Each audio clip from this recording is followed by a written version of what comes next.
News Sirajganj এনএসটিভি।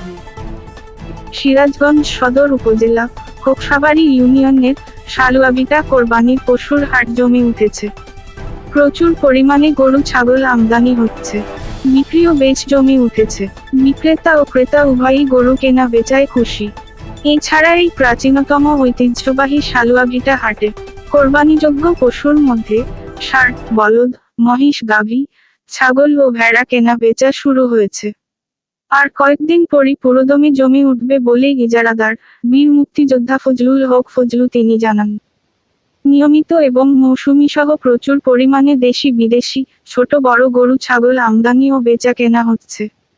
এই বিষয়ে হাট কর্তৃপক্ষ মোহাম্মদ মুকুল হোসেন বলেন, আমাদের এই ঐতিহ্যবাহী হাটটিতে দূর দূরান্ত থেকে গরু পালনকারী খামারিরা ও ক্রেতা ও বিক্রেতাগণ আসেন। হাটে প্রচুর পরিমাণে কোরবানির গরু বিক্রি হয়।